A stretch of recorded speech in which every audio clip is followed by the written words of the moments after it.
Brother ఓకేనా? ఇంకా 30 seconds ఉందా? స్టార్ట్ చేయొచ్చా? మీడియా మిత్రులందరికీ నమస్కారం. మీ ద్వారా తెలంగాణ రాష్ట్ర ప్రజానీకానికి అందరికీ కూడా నమస్కారం. సోదరులు గౌరవ మాజీ శాసనసభ్యులు శ్రీ డాక్టర్ ఆనంద్ గారు, సోదరులు మాజీ ఎమ్మెల్సీ శ్రీ దేవిప్రసాద్ గారు, కార్పొరేషన్ చైర్మన్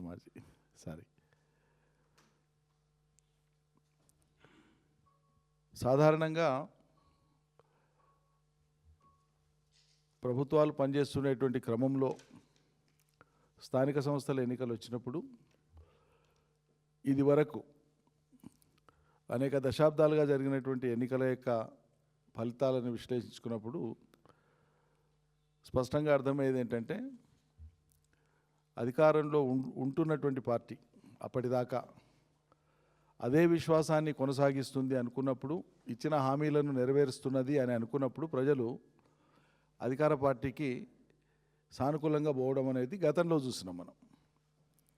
ఇక మేము 2018లో అధికారంలోకి వచ్చిన తర్వాత జరిగినటువంటి అన్ని లోకల్ బాడీస్ విత్ సింబల్ జరిగినా వితౌట్ సింబల్ జరిగినా, అంటే మున్సిపల్ ఎన్నికలు కానీ, కార్పొరేషన్ ఎన్నికలు కానీ, అదేవిధంగా జిల్లా పరిషత్తులు కానీ, మండల పరిషత్తులు కానీ, సింబల్ లేని గ్రామ పంచాయతీలు కానీ, వీటన్నిట్లలో అప్పుడు ఉండేటువంటి ప్రభుత్వం మీద, అప్పుడు ఉండే నాయకుడి మీద ప్రజలకు ఉండేటువంటి విశ్వాసం, అప్పటికి ప్రభుత్వం చెప్పి అమలు చేస్తున్నటువంటి అంశాలు ఏవైతే ప్రజలకు విశ్వాసం కల్పిస్తాయో దాని ఆధారంగానే ప్రజలు అధికార పార్టీకి ఉన్నారా లేదా అని తేలిపోతుంది.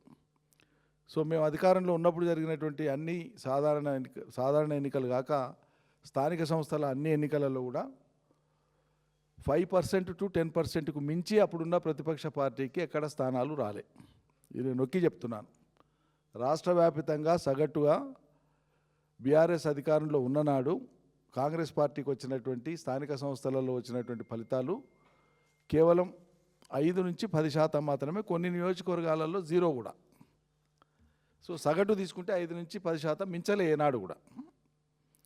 కానీ మొన్న 3 దశల్లో జరిగినటువంటి గ్రామ పంచాయతీ ఎన్నికలలో ఈ రాష్ట్రంలో సరే ముఖ్యమంత్రి గారే స్వయంగా లిస్టులు పట్టుకొని ఎన్ని వచ్చినాయి, అది కూడా పార్టీల పరంగా వచ్చినాయని మాట్లాడుతున్నారు. అది అట్లా పక్కకు పెడితే అన్ని పత్రికలలో వచ్చినటువంటివి కానీ, అన్ని టీవీ మాధ్యమాల్లో, సోషల్ మీడియాలో వచ్చినాయి కానీ, ప్రత్యక్షంగా ఫీల్డ్లో పోటీ చేసి గెలిచినటువంటి వాళ్ళ యొక్క ఆధారాలతో తీసుకున్నప్పుడు చాలా జిల్లాల్లో బీఆర్ఎస్ మొదటి శ్రేణిలో ఉంది. చాలా జిల్లాల్లో, మరికొన్ని జిల్లాల్లో 50-50%కి వచ్చినారు. కొన్ని జిల్లాల్లో మాత్రమే 30% ఇటు అటుగా ఉన్నారు. అంటే అంతకుముందు ఉండేటువంటి సాంప్రదాయం లేదా అంతకుముందు ఉండేటువంటి ఎన్నికల ఫలితాలు, వాటి సరళిని పరిశీలించినప్పుడు బీఆర్ఎస్ ఇప్పుడు ఈ స్థానిక సంస్థల ఎన్నికలలో బీఆర్ఎస్ మద్దతు ఇచ్చినటువంటి అభ్యర్థులు గెలిచినటువంటి తీరు కానీ, అధికార పార్టీ వ్యవహరించినటువంటి తీరు కానీ, రెండు బేరీజ్ వేసుకున్నప్పుడు ప్రభుత్వం మీద, ఇప్పుడున్నటువంటి రేవంత్ సర్కారు మీద ప్రజాక్షేత్రంలో తీవ్రమైనటువంటి వ్యతిరేకత ఉంది అనేటువంటిది స్పష్టంగా కనిపిస్తుంది. ఇది వాళ్ళు అంగీకరించకపోతే, మనసులో అంగీకరించినా బయటికి మాటల రూపంలో అంగీకరించినంత మాత్రాన ఈ ఫలితాలు ఏం తారుమారయ్యేం కాదు. గెలిచిన వాళ్ళు గెలవలేదన్నంత మాత్రాన ఆడ పోయేది కూడా ఏం లేదు. ప్రజాక్షేత్రంలో జిల్లాల వారీగా అక్కడ ఉండేటువంటి ఫలితాలే తెలియజేస్తున్నాయి. ఓడిన కాడ ఎక్కడ కూడా మా వాళ్ళు సాకులు వెతుకుతలేరు. ఇవి గెలిచినాము, మరింత పర్ఫామ్ చేస్తే ఇంకో చోట ఇవి వస్తాయి.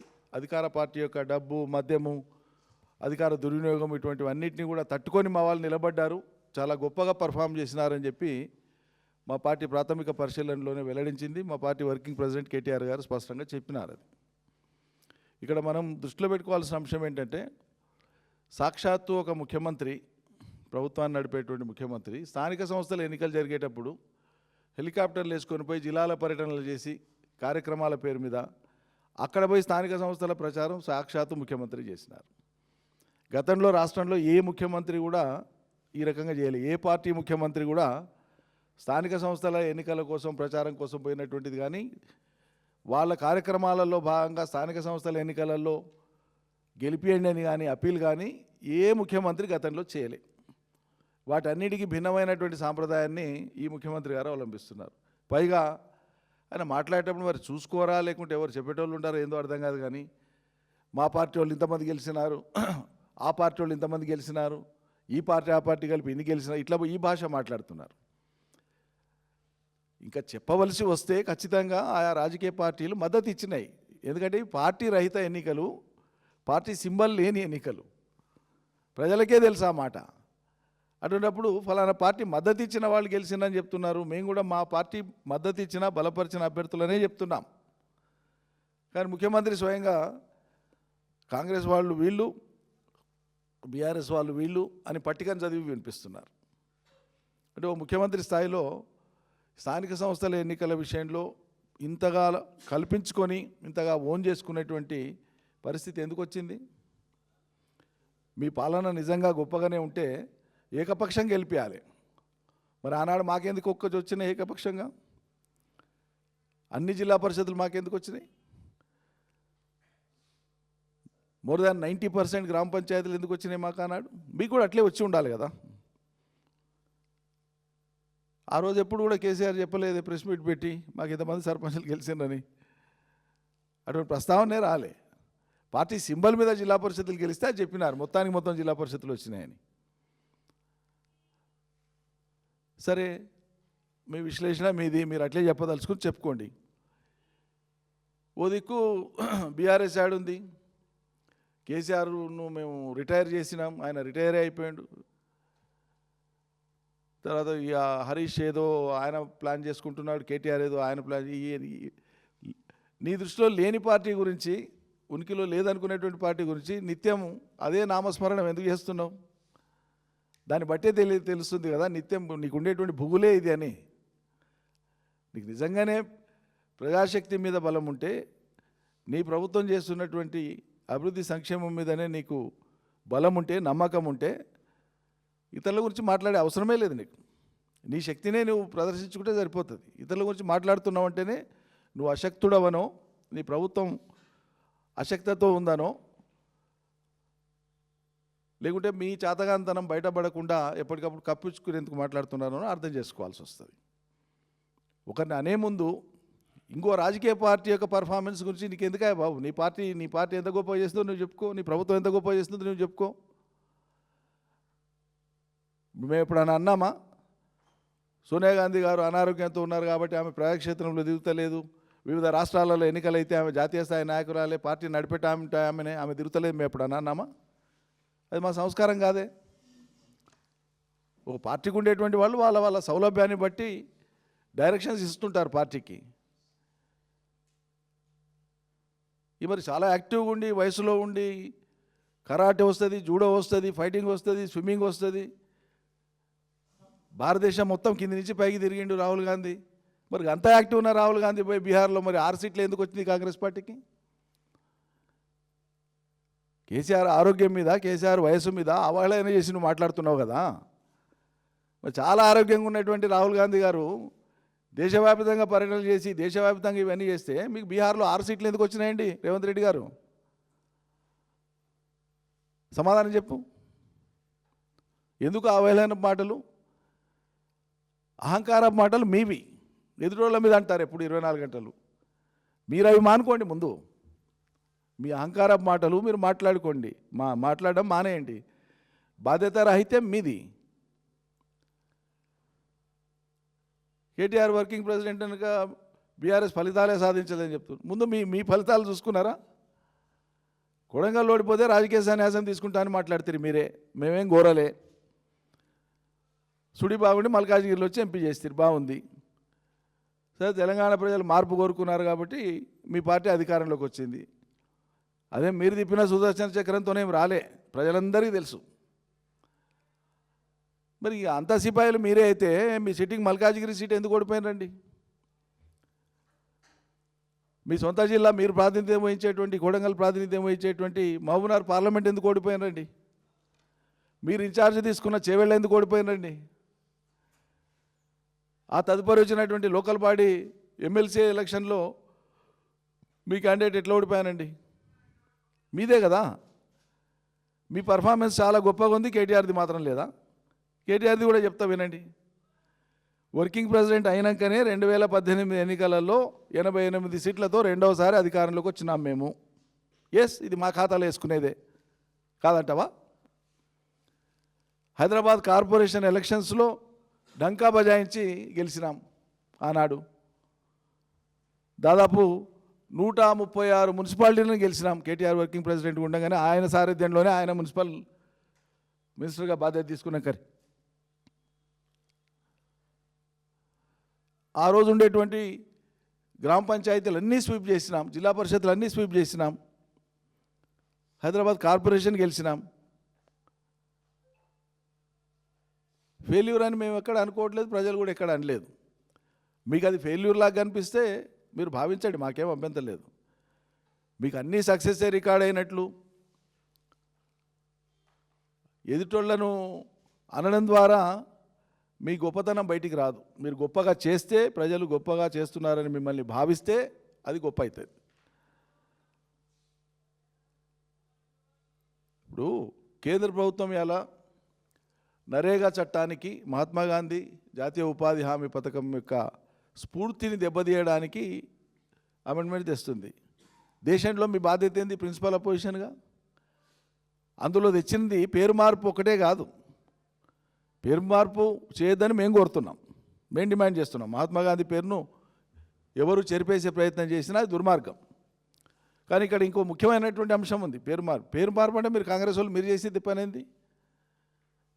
తెలంగాణ తల్లి విగ్రహ రూపం కాడ నుంచి మార్చుకొస్తారు కదా. తెలంగాణ రాష్ట్రం టీఎస్ ఉండేటువంటి టీజీ చేసి పడేస్తారు కదా. మీరు మార్చినవి చాలా ఉన్నాయి అట్లా, ఆ మార్పుతోనే ఏదో అవుతుంది అన్నట్లు. ఇవాళ నిజంగా ఉపాధి హామీకి సంబంధించి ఉన్నటువంటి అంశం ఏంటంటే 10% ఉండేటువంటి స్టేట్స్ యొక్క కాంట్రిబ్యూషన్ని ఇలా 40%కి పే చేస్తోంది కేంద్రం. దాని మీద మాట్లాడడానికి చేతనైతే లేదు మీకు. అది మాట్లాడండి, ఎంతసేపు పేరు పేరు పేరు అని మాట్లాడుతుండ్రు.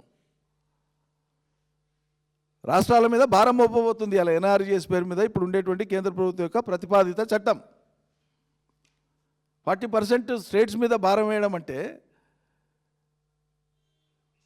రాష్ట్రాల స్ఫూర్తిని దెబ్బతీయడం అవుతుంది. ఇది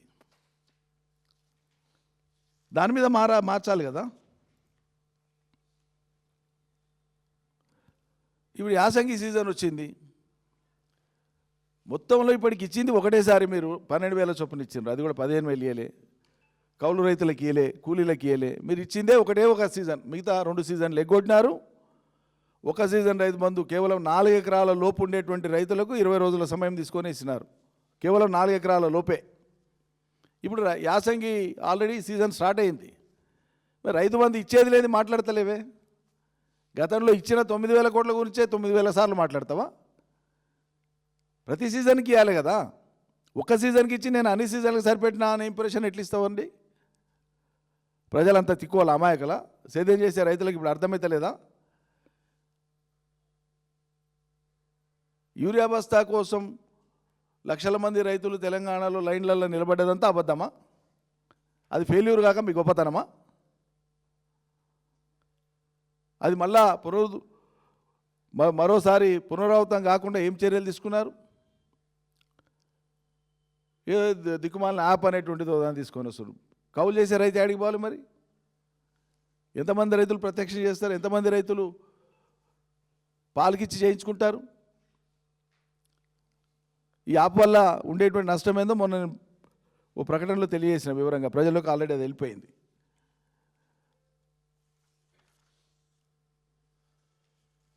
ఇరవై 22,000 కోట్లు మీరు ఇందిరమ్మ గృహ నిర్మాణానికి కేటాయిస్తే ఆ కేటాయించిందంతా ఇవాళ బుక్ అయినట్లా, ఎక్స్పెండిచర్ అయినట్లా?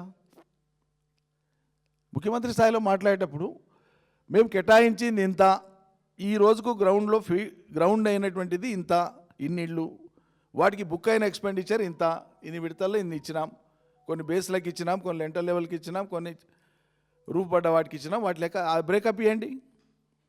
సగటున ఒక్కొక్క ఊరికి 8, 10, 12 ఆ జనాభాను బట్టి అక్కడ ఉండే పరిస్థితిని బట్టి మీరు శాంక్షన్ చేస్తే సగానికి సగం ఫీల్డ్ కాలే, గ్రౌండ్లో ఫీల్డ్ కాలే, ఇంకా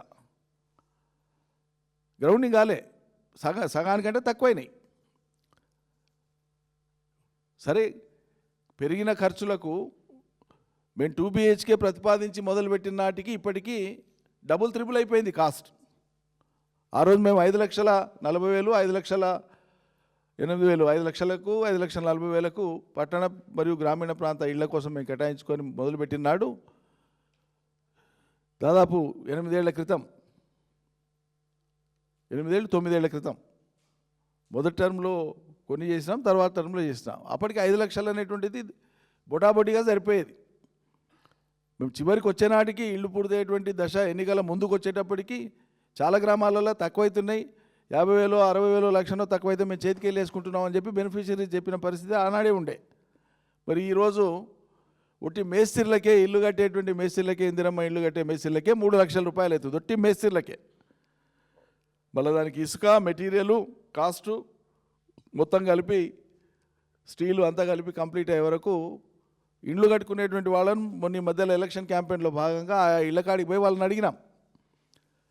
12 నుంచి 15 లక్షలు అవుతుంది. 12 ఎవరికి అవుతుందంటే ఎవరు ఫ్లోరింగ్ గ్రానైట్ వేసుకోకుండా మామూలు సిమెంట్ ఫ్లోరింగ్ వేసుకొని ఎక్కువ నగిషి లేకుండా ఉన్నది ఉన్నట్లు పూర్తి చేస్తే 12 లక్షలు అవుతుంది. ఒక మందం, ఒక మోస్తరు మంచిగా కనిపించినట్లు చేసుకున్నాం అనేటువంటి వాళ్ళకి 15 లక్షలు అవుతుంది. మీరు ఇచ్చేది 5 లక్షలు. ఊరికి 5, 6, కొన్ని గ్రామాలకు 3, కొన్ని గ్రామాలకు 4, కొన్ని గ్రామాలకు 7, 8 గ్రౌండ్ అయినాయి. దీనికి 22,000 కోట్ల రూపాయలని మీరు ఎట్లా లెక్క చెప్తారు ముఖ్యమంత్రి గారు? ఇట్లా ఏది దోస్తే అది ప్రజల మీద చెప్పేసి స్వీపింగ్గా రిమార్క్ చేసేసాడేమైనా? ఎన్నికల ప్రచారంలో భాగంగా మేము అన్ని గ్రామాలు తిరిగినాం, ప్రతి ఊర్లో అడిగినాం, మీకు బోనస్ వచ్చిందా ఓట్ల క్వింటాల్కు? మహిళలను అడిగినాం, మీకు 500 సిలిండర్ వచ్చిందా?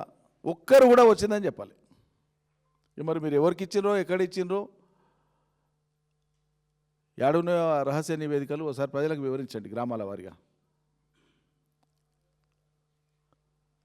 బోనస్ ఇచ్చే ఒక సీజన్లో కొద్ది మందికి ఇచ్చేస్తే అన్ని సీజన్లో అందరికి ఇచ్చినట్లు దబాయించి మాట్లాడుతున్నారు ముఖ్యమంత్రి గారు. అదే లైన్ తీసుకొని కాంగ్రెస్ వాళ్ళు మాట్లాడుతున్నారు.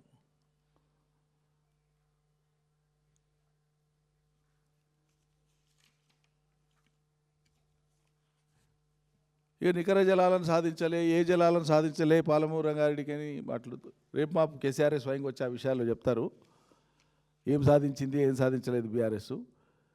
పాలమూరు బిడ్డ అని చెప్పి 2 ఏళ్ళు వెళ్ళి 3వ సంవత్సరం పడుతుంది. ఇవాళటి వరకు పాలమూరు రంగారెడ్డి మీద సమీక్ష చేసిన గతి లేదు.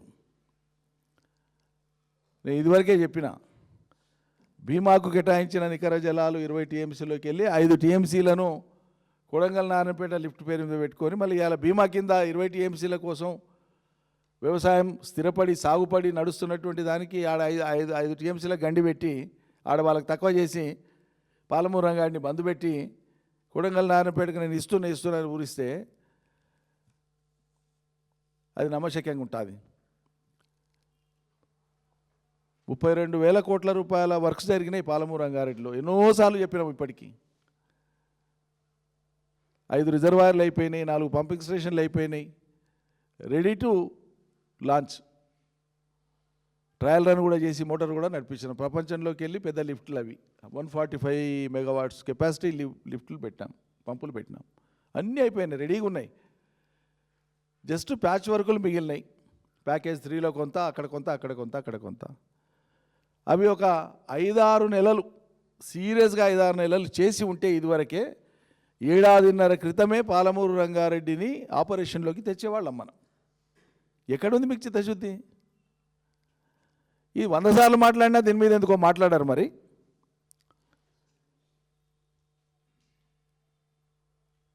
పాలమూరు రంగారెడ్డి ప్రాజెక్టులో ఏదైనా ఒక రిజర్వాయర్ దగ్గరికి ముఖ్యమంత్రి గారు వచ్చి తన అధికారులు, సిబ్బంది, ఇంజనీరింగ్ నిపుణులతో వచ్చి మాకు ఆహ్వానం పంపండి, ప్రజలందరినీ పిలవండి, రాష్ట్ర టీవీ ఛానల్స్ను, అన్ని ప్రసార మాధ్యమాల పత్రికలను అందరినీ పిలవండి, మీరు ఎంత టైం తీసుకుంటారో ముందే చెప్పండి, మాకు అంత టైం ఇవ్వండి, మొత్తం ప్రపంచం వినేటట్లు పాలమూరు రంగారెడ్డి మీద మీరేం చేసిండ్రు,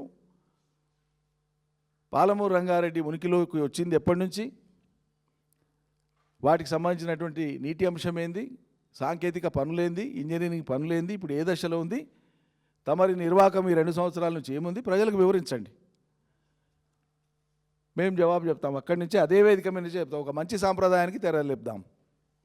ఈ అరుపులు, కేకలు, నిందలు, అపవాదులు ఇవన్నీ ఎందుకు? అవసరమే లేదు. ప్రజలకు మేలు జరగాలనే సంకల్పం నిజంగా ఉంటే శ్రీకారం చుట్టండి. మరి దానికి వీఆర్ రెడీ.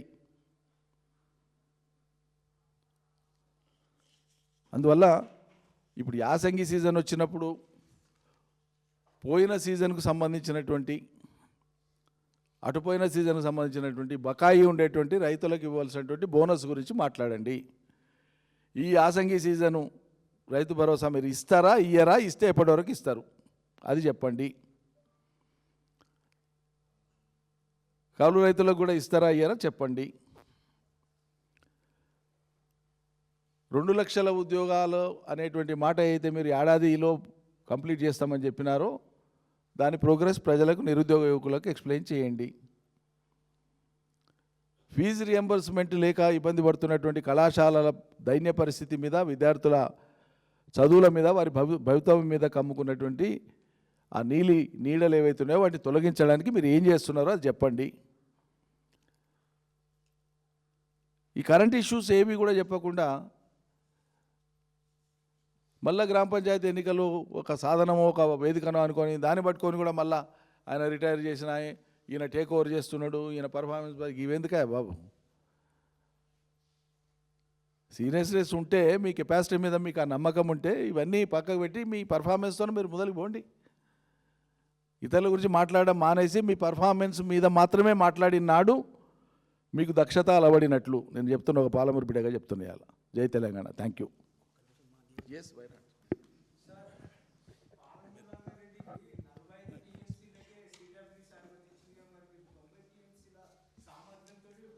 చెప్తా, 2 రోజుల్లో మీరు చూస్తారు. Wait for 2 days.